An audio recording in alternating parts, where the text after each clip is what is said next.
가게 앞을 막아선 택시 한 대, 짜증을 삼키고 창밖을 본 순간 나는 문득 멈춰섰다.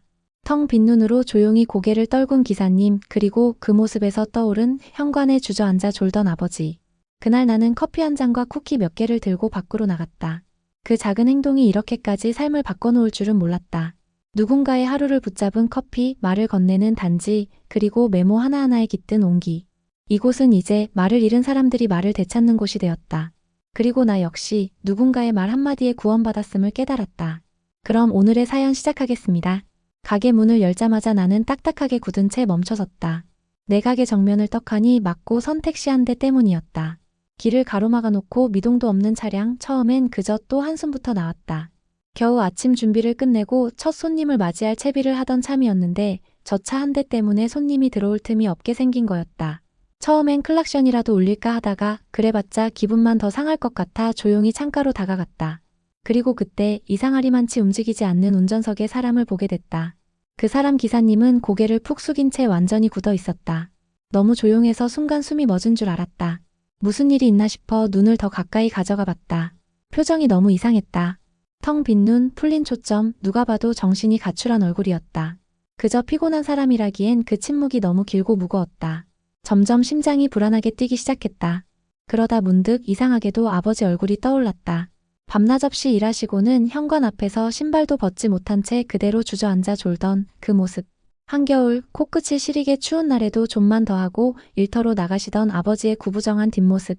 지금 저 기사님이 딱 그 얼굴이었다.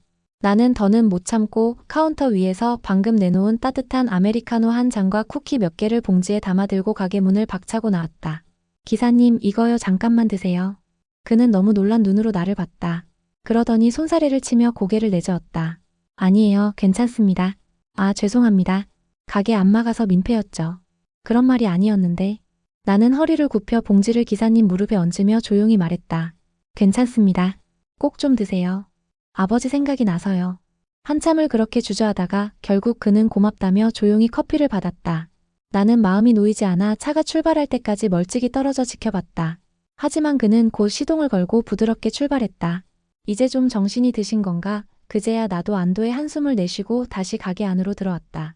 그리고 얼마 지나지 않아 가게 문이 조용히 열렸다. 놀랍게도 아까 그 기사님이셨다. 손에 1,000원짜리 몇 장을 꼭 쥐고 계셨다. 그 손이 그렇게 떨리는 걸 그제야 나는 알아챘다. 이거 받으세요. 커피값이에요. 쿠키도 너무 맛있었어요. 나는 손사래를 쳤지만 그는 내 말을 끊었다. 요즘은요, 택시 타도 이어폰 꽂고 있는 사람들만 타요. 다들 무표정이고 말도 안 섞어요. 그런데 오늘 이렇게 먼저 말을 걸어주신 분은 정말 오랜만이네요. 고맙습니다. 진심으로. 그는 마지막으로 고개 숙여 인사하곤 다시 조용히 돌아갔다. 나는 한참을 그 자리에 앉아있던 것 같다. 그날 기사님에게 정말 필요한 건 아마당이 떨어졌던 몸을 일으키는 쿠키도 정신을 깨우는 커피도 아니었을 것이다. 누군가 아무도 묻지 않던 하루에 따뜻하게 말을 걸어준 그 단 한 사람의 진심. 그리고 나는 그 진심이 될 수 있었던 거다. 그 다음 날 여느 때처럼 새벽 5시 반. 커피 머신의 증기 소리와 함께 하루가 다시 굴러가기 시작했다. 사장님, 오늘도 2잔이요. 단꼬리 건네는 익숙한 목소리에도 나는 대답 대신 고개만 끄덕였다. 기분이 나쁜 건 아니었다. 단지 아직도 어제 그 택시 기사님의 얼굴이 자꾸 떠올라서 나도 모르게 자꾸 멈칫거리게 되는 것뿐이었다. 정신을 차리고 보니 계산대 옆에 어제 그분이 놓고 간 1,000원짜리 몇 장이 아직도 그대로였다. 사실 안 받았으면 그냥 서랍에 넣어뒀을 텐데 이상하게 그날은 마음이 가지 않더라. 나는 일부러 그 지폐들을 투명한 유리 단지에 담아 계산대 옆에 올려뒀다. 잊지 말자. 말 한마디의 무게. 라벨을 붙인 그 단지는 어느샌가 손님들의 눈에 띄기 시작했고 그날 이후 이상한 변화가 시작됐다. 사장님, 여기 커피값이요. 그리고 이건 옆 테이블 학생 거예요. 어느 손님이 웃으며 잔돈을 더 내고 간 것이 그 시작이었다. 누군가는 오늘은 누군가를 위해서 라며 1,000원, 500원씩 단지에 돈을 얹고 갔고 아이스크림 먹던 초등학생도 이모 저도 해요. 하며 500원짜리 동전을 꺼내들었다. 그렇게 며칠 만에 투명한 유리잔은 반쯤 차올랐다. 그날 아침 평소보다 30분 일찍 출근하신 옆 건물 사장님이 내게 물었다. 무슨 모금함이라도 시작한 거야? 나는 고개를 저었다. 그냥 누구든 따뜻해지면 좋겠어요. 이상하게도 설명은 그 말이면 충분했다. 사람들은 이유가 뚜렷하지 않아도 따뜻함을 주고받는데 거리낌이 없었다. 그러던 어느 날 점심시간 무렵이었나? 다시 그 기사님이 나타났다. 어깨에 힘이 좀 빠진 모습이었다. 운전복은 여전히 다림질도 안 된 듯 구겨져 있었고 눈밑은 여전히 퀭했지만 확실히 다른 게 있었다. 그는 어색하게 내게 손을 흔들며 말했다. 지나가다 생각나서요. 근처에 콜이 들어서요. 나는 그분 앞에 커피를 한 잔 내밀었다. 그리고 말했다. 오늘은 제가 먼저 드릴게요. 잔돈은 받지 마시고요. 그 대신 내가 조용히 가리킨 투명한 단지. 한 사람만 더 따뜻하게 해주세요. 그분은 단지를 한참 바라보더니 천천히 고개를 끄덕였다. 그리고 품에서 조그만 무언가를 꺼내 단지 위에 조심스럽게 올려놓았다. 아주 낡고 접힌 사진 한 장. 젊은 여자와 아기가 함께 웃고 있는 사진이었다. 사진 속 여자 얼굴이 많이 닮았다. 그분 눈을 말이다. 제 딸입니다. 지금은 많이 컸겠죠. 그는 조용히 말했다. 그리고는 아무 말 없이 자리에서 일어나 택시로 돌아갔다. 나는 사진을 다시 내려다봤다. 그리고 알아차렸다. 그날 그 기사님에게만 필요한 말이 아니었단걸. 결국 나도 그 말이 필요했던 거란걸. 그때 처음 알았다. 나도 참 오래도록 누군가의 한마디를 기다리고 있었다는 걸. 그 일이 있은 지 일주일쯤 지났을까? 단지 안엔 어느덧 지폐가 섞이기 시작했다. 누가 그랬는지는 몰라도 누군가는 분명 말 없는 응원을 남기고 간 거였다. 사장님 여기요. 커피 한 잔, 그리고 이건 옆자리 아저씨 거예요. 그날따라 손님들 입에서 누군가를 위한 한 잔 이자주 들려왔다. 누군가는 나도 모르게 계산대 옆에 메모를 남기고 갔고 어떤 손님은 작은 쿠키 한 봉지를 종이봉투에 따로 담아 혹시 그 기사님 다시 오면 전해주세요 하기도 했다. 조용한 가게였는데 사람들의 발걸음이 점점 길어졌다. 커피를 다 마시고도 그냥 나가지 않고 창밖을 오래 바라보다 가거나 계산을 마치고도 가만히 단지를 들여다보다가 돌아서기도 했다. 어쩐지 말을 건네는 곳 이된 느낌이었다. 그날 오후엔 뜻밖의 손님이 찾아왔다. 편의점 건너편에서 알바를 한다는 대학생이었다. 저 혹시 여기서 잠깐 앉아도 돼요? 진동벨 울리기 전까지요. 나는 고개를 끄덕였고 그는 두 손을 가지런히 모은 채 조용히 앉았다. 눈은 붉어져 있었고 입술은 바짝 타 있었다. 오늘 알바 들어가기 전에 그냥 누가 좀 말 걸어줬으면 했어요. 그 말 한마디에 나도 모르게 계산대에서 나와 그 맞은편 자리에 앉았다. 특별히 할 말은 없었지만 그냥 함께 조용히 앉아 있었다. 그러자 그 학생이 작게 웃으며 말했다. 그 기사님 이야기 들었어요. 친구가 SNS에 사진이랑 함께 올렸더라고요. 이 가게 얘기, 그 단지 얘기. 이상하게도 그냥 여길 한번 와보고 싶었어요. 나는 그제 알았다. 누군가의 고요한 이야기에도 사람들이 귀를 기울이고 있다는 걸. 그리고 그 침묵이 누군가의 마음에 도착할 수 있다는 것도. 학생이 가고 난 뒤 나는 단지 옆에 작은 메모함을 하나 더 두었다. 종이와 펜을 얹어두고 그 위에 이렇게 적었다. 말을 걸어도 좋고 걸지 않아도 괜찮습니다. 대신 이 안에서는 누구든 마음이 따뜻했으면 합니다. 그날 밤 메모함엔 한 장의 종이가 들어 있었다. 내일 다시 살아갈 힘이 필요해서요. 여기서 조금 쉬어갈게요. 그 문장을 읽으며 가슴 한쪽이 묘하게 저려왔다. 그리고 깨달았다. 가게 앞을 막아선 택시 한 대가 내 삶의 방향도 바꿔놓았다는 걸. 누구나 하루쯤은 멈추고 싶은 날이 있다. 그리고 그 하루를 버텨내게 해주는 건 따뜻한 커피 한 잔보다도 더 뜨거운 말 한마디. 그걸 팔고 있었다. 내가 지금 이 가게에서. 그날은 비가 내렸다. 장맛비가 아니라 조용한 실뿌리 같은 여름비. 유리창을 따라 조심스레 흘러내리는 빗방울을 보고 있자니 마음이 괜히 헛헛해졌다. 그런 날엔 유독 오래된 감정들이 문득 고개를 든다. 메모함을 정리하다가 문득 색이 바랜 메모지 한 장이 손끝에 걸렸다. 조심스럽게 펼쳐보니 낯익은 글씨체가 눈에 들어왔다. 오늘도 다녀갑니다. 커피보다 당신이 건넨 그 한마디가 오래 남았어요. 우리 딸한테도 꼭 해줘야겠어요. 고마워요.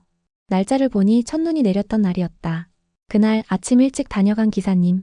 처음으로 스스로 커피값을 낸 날이기도 했다. 당시엔 특별한 줄 몰랐는데 지금 보니 그날의 고맙다는 말이 이렇게 여운을 남기고 있었다. 나는 얼른 일기를 꺼내 그 메모를 고이 붙여두었다. 언젠가 이 이야기를 내 딸에게도 꼭 들려주고 싶었다. 그렇게 조용히 페이지를 넘기려던 그때 문득 다른 메모 한 장이 바닥에 툭 떨어졌다. 주워서 펼치려던 순간 나도 모르게 심장이 쿵 내려앉았다. 여기 오면 꼭 엄마가 떠올라요. 돌아가신 지도 오래됐는데 가끔 꿈에 나오세요. 그립다고. 혼자 있어도 잊지 말아달라고. 그리고 맨 끝엔 이렇게 적혀 있었다. 그래서요, 저도 누군가의 말 한마디가 필요했나 봐요. 나는 그 메모를 손에 쥔 채 한참을 꼼짝도 하지 못했다. 그 문장 너무 익숙했다. 예전에 내가 적었던 문장과 정말 똑같았기 때문이었다. 누군가 내 엄마 이야기 좀 들어줬으면 좋겠어요. 그게 내가 처음 심리상담을 받았던 날 맨 앞장에 적은 첫 문장이었다. 다시금 눈이 시큰해졌다. 잊은 줄 알았는데, 아니, 이젠 담담할 줄 알았는데. 어떤 감정은 시간이 지나도 부드럽게 마모되지 않는 법이었다. 문득 어린 시절 엄마가 내 손을 꼭 잡고 하던 말이 떠올랐다. 아무리 힘들어도 말 한마디는 예쁘게 하자. 그게 마음이 가난한 사람을 구할 수 있단다. 그 말 지금 내가 하고 있었다. 누군가에게 닿고 또 다른 누군가를 위로하고 있었다. 나는 그날 메모함 옆에 또 하나의 작은 메모판을 추가했다. 이번엔 종이 대신 글씨가 새겨진 작은 나무 팻말. 여긴 누군가의 마음이 조용히 들리는 곳입니다. 그렇게 가게 한켠에 조용한 공간이 하나 더 생겼다. 누군가의 이야기를 조용히 담아두는 곳. 말없이도 충분히 울리는 따뜻한 고백의 장소. 그리고 나는 그날 처음으로 확신했다. 이 가게는 더 이상 단순히 커피를 파는 곳이 아니었다. 나는 지금 사람들의 기억을, 말들을, 아픔과 안부를 담아주는 사람이 되어가고 있었다. 그날은 평소보다 이른 시간에 가게 문을 열었다. 해가 뜨기도 전 주방 조명을 켜자마자 커피 머신의 예열 소리만이 가게 안을 가득 채웠다. 텅 빈 공간, 조용한 증기, 그리고 낯익은 공허함. 문득 여름 한복판에 할머니 집에 맡겨졌던 어느 여름방학이 떠올랐다. 아무도 날 데리러 오지 않던 날. 문 앞에 앉아 하루 종일 바람만 쐬다 잠든 날. 지금 내 가게 한켠 창가 쪽 구석자리가 그날의 그 마루 같다는 생각이 들었다. 그 구석자리에 오늘 처음 보는 여자가 앉아 있었다. 언제 들어왔는지 모를 만큼 조용히, 아주 조용히 자리를 잡고 있었다. 모자에 반쯤 가려진 얼굴, 그리고 손끝을 가만히 모은 채 떨고 있던 긴 손가락들. 안녕하세요, 커피 필요하세요? 내가 조심스럽게 말을 건넸을 때 그녀는 흠칫 놀랐다. 그러다 이내 고개를 천천히 들어 나를 바라봤다. 한 잔만 주세요. 너무 달지 않게요. 나는 말없이 고개를 끄덕였고 조용히 바닐라 라떼를 준비했다. 얼음은 적게, 우유는 조금 더. 잠시 후 그녀가 내민 10,000원짜리 한 장을 받고 거스름 돈을 챙겨드리려 했는데 그녀는 손사래를 쳤다. 그냥 단지에 넣어주세요. 그녀의 시선이 메모함 쪽으로 향해 있었다. 그리고 다시 나를 바라보며 조용히 속삭였다. 여기 그런 곳이라면서요. 마음도 잠시 쉬어가도 되는. 나는 말 대신 고개를 끄덕였다. 그녀는 라떼를 천천히 마시며 가방에서 조그만 수첩을 꺼냈다. 그리고는 한참을 무언가 적기 시작했다. 그 모습이 이상하게도 과거의 내 모습과 겹쳐졌다. 누구도 내 이야기에 귀 기울이지 않던 시절 나는 그런 카페를 꿈꿨다. 나조차 믿지 않았던 내 이야기를 그냥 그랬다고 말해줄 수 있는 공간. 그게 지금 여기에 있다는 사실이 이상하게 먹먹했다. 그녀는 1시간쯤 후에야 자리에서 일어섰다.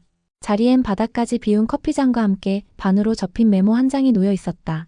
나는 그걸 조심스레 펼쳤다. 제 딸이 10살 되던 해 세상을 떠났어요.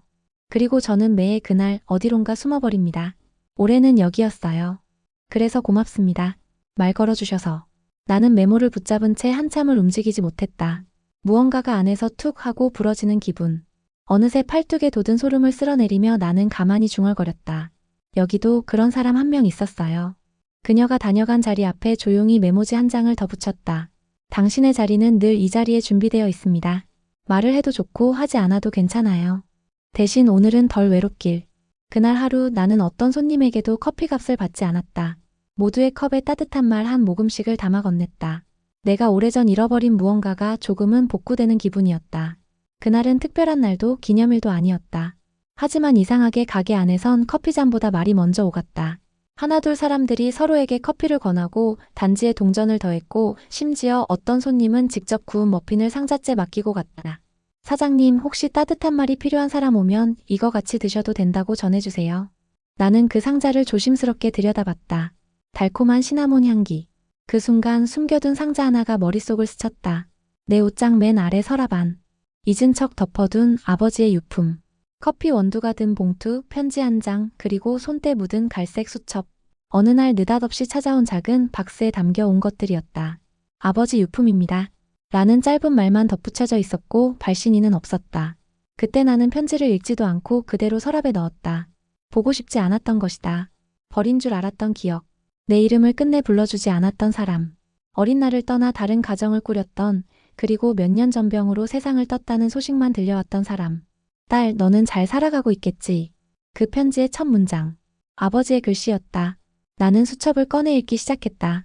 매일 아침 시간, 몇 시에 일어나셨는지, 점심은 뭐 드셨는지, 어떤 손님이 택시에서 내리며 건넨 말이 위로였는지, 그리고 매주 토요일마다 적힌 익숙한 이름. 다음 생에도 내 엄마랑 너였으면 좋겠다. 그 문장을 보는데 눈물이 터졌다. 어떻게 이제야. 그토록 멀게만 느껴졌던 사람이 나를 보고 있었다는 사실이 이렇게 갑자기 다가오니 그리움과 분노, 사랑과 상처가 한꺼번에 밀려들었다. 나는 그날 저녁 가게를 일찍 닫았다. 그리고 집에 돌아와 수첩을 껴안고 오래 울었다. 그렇게 꺼낸 편지에는 마지막에 짧은 말이 남겨져 있었다. 말을 못 붙여 미안했다. 아무 말 없이 떠나서 더 미안했다. 그러니까 언젠가 네가 먼저 말 걸어주면 그땐 내가 꼭 대답할게. 나는 조용히 수첩을 덮고 가게 문으로 돌아갔다. 단지 앞에 새 종이를 꺼내 나도 짧게 적었다. 누군가에게는 늦은 말 한마디가 그 사람을 품는 첫 용서가 될 수 있어요. 그 글귀 아래 나는 처음으로 내 이름을 또박또박 적었다. 민서올림. 그 이름을 아버지가 마지막으로 불렀던 것도 그 편지 속이었다. 그날 밤 나는 수첩을 품에 안고 잤다. 아버지와의 마지막 대화처럼. 그날은 이상하게도 문이 열리는 소리가 유난히 크게 들렸다. 점심시간을 훌쩍 넘긴 무렵이었고 테이블 몇 개에는 말없이 앉아 메모지를 바라보는 이들이 흩어져 있었다. 조용한 오후 빗방울은 간간히 유리창을 두드렸고 나는 창문 앞에 놓인 다육이 화분에 물을 주고 있었다. 실례합니다. 낯선 목소리였다. 돌아보니 회색 점퍼를 입은 중년 남성이 조심스럽게 들어서고 있었다. 평범한 옷차림, 말끔한 인상, 그러나 그 눈빛이 이상하게 마음을 흔들었다. 조금 지친 듯한, 그리고 무언가를 애써 누르는 듯한. 혹시 여기 그 단지 메모 쓰는 가게 맞나요? 나는 고개를 끄덕이며 미소를 지었다. 네, 맞습니다. 마음 남기고 가는 곳이에요. 그는 가게 한쪽 가장 조용한 자리에 앉아 가만히 주변을 둘러봤다. 그러곤 메모지를 한 장 꺼내더니 아무 말 없이 한참을 앉아 있었다. 펜은 잡았지만 한 글자도 쓰지 못한 채 그는 무언가를 곱씹는 듯 손끝만 떨고 있었다. 나는 조심스럽게 그에게 다가갔다. 필요하시면 커피 한 잔 드릴게요. 원하시는 대로요. 그는 한참 만에 입을 열었다. 아, 따뜻한 거요. 설탕은 조금만. 제 딸이 좋아했던 맛으로 부탁드립니다. 제 딸이 좋아했던 그 문장에 묘한 울림이 있었다. 나는 아무 말 없이 커피를 준비해 건넸고 그는 그것을 두 손으로 꼭 쥐었다. 그렇게 또 침묵. 그리고 마침내 그는 종이에 한 글자씩 적기 시작했다. 나는 일부러 시선을 거두고 커피 머신 앞에 섰다. 등 뒤에서 펜촉이 종이를 긁는 소리가 너무 또렷하게 들렸다. 그리고 몇 분 후 그는 조심스럽게 내 앞에 다가와 메모지를 내밀었다. 이거 사장님이 직접 읽으셔도 괜찮습니다. 나는 고개를 끄덕이며 종이를 펼쳤다. 민서 씨 맞죠? 이름 맞게 기억하고 있습니다. 20해 전 강릉역에서 작은 손을 뿌리치던 사람이었습니다. 그날의 그 아이가 이토록 단단하게 자라 누군가의 하루를 지켜주고 있다니. 감히 말할 자격이 있을까 망설이다가 그래도 꼭 고맙다고 말하고 싶었습니다. 손이 덜덜 떨렸다. 강릉역 그날. 기억하고 싶지 않아서 꾹 눌러 담았던 날. 엄마의 장례를 마치고 나는 작은 캐리어 하나 끌고 역 구석에 주저앉아 있었다. 누군가가 내 손을 붙잡고 이름을 물었다. 그리고 나를 향해 이렇게 말했다. 나는 너를 아버지라 부를 수 없는 사람이다. 하지만 미안했다. 그때 나는 도망쳤다. 그 사람의 이름도 얼굴도 외면하고 달아났었다. 다시 듣고 싶지 않아서. 그렇게 시간을 뭉개고 덮은 채 살아왔다. 저 기억하고 있었습니다. 내가 조용히 입을 열었다. 다만 잊은 척하고 싶었어요. 용서하면 제가 무너질까봐. 그는 고개를 끄덕이며 말했다. 당신을 놓친 게 제 인생의 가장 큰 벌이었습니다. 그래서 오늘은 꼭 한번 그 이름을 부르고 싶었어요. 그리고 정말 그렇게 말했다. 민서야. 고맙다. 그 순간 나는 처음으로 그 이름을 부르는 누군가 앞에서 울음을 터뜨릴 수 있었다. 그날 이후 며칠 동안 가게는 평소와 다르지 않게 흘러갔다. 커피는 제 온도를 유지했고 잔도는 단지에 또각또각 쌓였으며 메모지 위에는 익숙한 손글씨들이 자리를 채워갔다. 그러나 나만은 달라져 있었다. 내 안에 어떤 문이 조용히 열려 있었고 그 틈 사이로 오래된 공기들이 흘러나와 조금씩 환기되기 시작했다. 그날 이후 그는 다시 찾아오지 않았다. 어쩌면 내가 원하는 방식의 재회는 그것으로 좋겠는지도 모른다. 오래 묻어둔 감정은 그날 이름을 부르는 순간에 다 쏟아졌다. 그리고 그 이후에 나는 다시 커피를 내릴 수 있었다. 사장님 여기요. 저번처럼 단지에 넣어주세요. 젊은 직장인 커플이 웃으며 주문을 마쳤다. 그들이 놓고 간 쿠키 상자 위에는 조그만 포스트잇이 붙어 있었다. 오늘은 우리가 누군가의 오후를 맡을게요. 그 말을 읽고 있자니 나도 모르게 웃음이 났다. 조용한 파동처럼 번져가는 이 마음이 때로는 말보다 오래 가는구나 싶었다. 그날 오후에는 아까부터 유난히 말없이 앉아있던 중학생 아이가 다가왔다. 가방은 크고 어깨는 좁고 시선은 바닥에만 닿아 있었다. 사장님. 아이는 조용히 속삭였다. 여기서 말 안 해도 되죠? 나는 부드럽게 웃으며 대답했다. 그래, 여기선 안 해도 돼. 대신 괜찮아질 때까진 있어도 돼. 아이는 조용히 고개를 끄덕이고 창가 구석에 앉았다. 얼마 뒤 책을 꺼내 읽는 척하다 말고 조그맣게 흐느꼈다. 나는 커피잔 하나와 작게 포장한 쿠키를 쟁반에 담아 조용히 그의 앞에 놓아주었다. 그리고 종이 한 장을 슬쩍 건넸다. 여기선 괜찮지 않아도 괜찮습니다. 다 울고 나면 커피는 따뜻할 거예요. 그 말은 사실 나 자신에게도 하고 싶었던 말이었다. 그날 가게 뒷문에서 한참을 울던 내게 누군가 그렇게 말해줬더라면 조금은 덜 힘들었을 텐데. 그래서 지금 나는 그 말을 매일 준비해둔다. 커피보다 먼저 내주는 말. 괜찮지 않은 사람들에게 괜찮다고 말해주는 공간. 단지 옆 메모판 아래에 새로 적어둔 문장이 있다. 이곳은 괜찮지 않은 사람들이 괜찮은 척 안 해도 되는 곳입니다. 그걸 알아봐주는 눈빛들이 하나둘 가게 문을 열고 들어온다. 나는 오늘도 커피를 내린다. 울음을 참지 못한 이들에게, 침묵으로 견디는 이들에게, 그리고 나 자신에게. 말이 없어도 괜찮다. 울고 나면 다시 커피면 된다. 그날 오전 나는 가게 앞 유리창을 닫고 있었다. 하늘은 유난히 맑았고 거리에선 자전거 종소리가 오랜만에 울렸다. 하루가 가뿐히 시작되려는 찰나였다. 그런데 메모함을 비우던 순간 내 눈이 한 줄에 붙들렸다. 어제 죽으려던 걸 멈췄습니다. 가게에서 들은 커피 머신 소리, 그게 너무 따뜻해서 갑자기 목이 메이더라고요. 그래서 1시간, 2시간 더 있다가 그냥 돌아갔어요. 사장님, 저 오늘 또 올게요. 단 한 줄도 아니고 단 한 방울도 아닌 그 메모는 그동안 이 공간을 이루고 있던 수많은 말들 위에 조용히 내려앉았다. 심장이 뻐근해질 만큼 한 사람의 무너짐이 멈춘 자리. 그 자리에 내가 있었다는 사실이 감당되지 않게 컸다. 나는 메모를 조심히 접어 단지 옆 가장 안쪽에 있는 노란 나무함 안에 넣었다. 그 공간은 단 한 사람의 삶을 되돌린 말들을 모아두는 나만의 작은 성역이 되었다. 그리고 바로 그날 오후 낯익은 그림자 하나가 가게 문 앞에 멈췄다. 두꺼운 후드 모자, 꺼진 눈빛, 며칠 전 조용히 울던 중학생 아이였다. 저 기억 안 나시죠? 나는 고개를 끄덕였다. 기억나요. 기억 안 나는 척 해줄까요? 그 말에 아이가 피식 웃었다. 그 웃음은 어딘가 가늘고 불안했지만 분명 남아있겠다는 의지였다.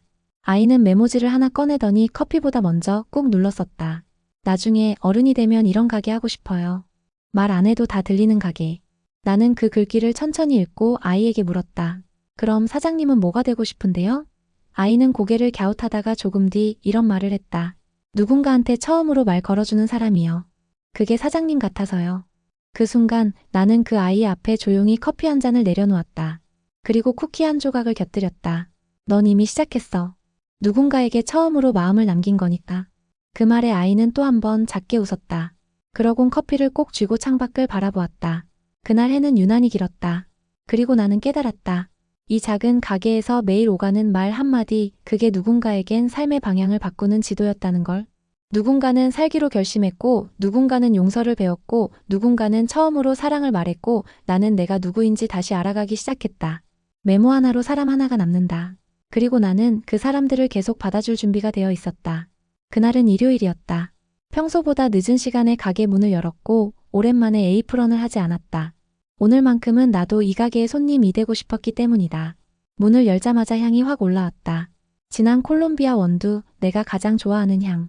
하루쯤은 나 자신에게도 커피를 내릴 수 있기를 바랐다. 어깨에 힘을 빼고 오래된 잔에 뜨거운 커피를 따르고 가장 안쪽 단지 옆자리, 그동안 수많은 사람들이 앉았던 곳에 앉았다. 그리고 조용히 처음으로 나 자신에게 메모지를 꺼내들었다.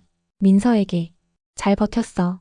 아무도 몰랐지만 너는 늘 누군가를 위해 먼저 말을 걸었고 그 말 한마디가 누군가의 하루를 바꿨어. 이제는 너 자신에게도 그 말을 해줄 수 있었으면 좋겠어. 종이 한 장을 꾹 눌러 단지 옆에 붙이며 나는 나 자신에게도 조금은 따뜻해지기로 했다. 그날 오후 조용히 앉아있던 내게 한 손님이 조심스럽게 다가왔다. 어느새 익숙한 광경. 손에는 메모지, 눈빛은 망설임. 사장님, 여기다 써도 되죠? 나는 웃으며 고개를 끄덕였다. 그럼요. 여긴 누구나 말할 수 있는 곳이에요. 그 사람은 한참을 앉아있다가 메모 한 장을 조심스레 붙이고 갔다. 그리고 그 자리에 남은 글귀. 고맙다는 말이 이토록 늦을 수도 있나요? 그럼에도 받아줘서 감사합니다. 나는 그 글을 천천히 읽은 후 조용히 다시 커피를 내렸다. 이제는 누구에게 줄 커피가 아니라 내가 살아가며 매일 스스로에게 건넬 커피였다. 말은 그렇게 누군가에게서 누군가로, 또 내게서 다시 나 자신에게로 되돌아오는 것. 가게 문을 닫기 전 나는 마지막으로 메모판 아래 문장을 하나 더 새겼다. 말을 건넨다는 건 누군가를 살리고 때론 나 자신도 다시 살리는 일입니다. 그걸 마지막으로 읽고 문을 닫았다. 그날 밤 나는 오래도록 잠들지 못했다. 하지만 이상하게도 외롭지 않았다. 이 작은 공간이 조용히 내게 말을 걸고 있었으니까. 말 한마디가 누군가의 하루를 살리고 그 하루가 다시 또 다른 삶을 이어갑니다. 그 작은 파문 속에서 나도 조금은 따뜻한 사람이 되어가고 있습니다. 당신의 말 한마디 오늘 누군가에게는 시작일지도 모릅니다. 시청해주신 여러분 진심으로 감사합니다. 이 이야기가 마음에 와닿으셨다면 구독과 좋아요 한 번씩 그리고 댓글로 응원해주세요. 여러분의 응원은 더 좋은 이야기로 돌아옵니다. 지금까지 미소 한 줌 이야기였습니다. 감사합니다.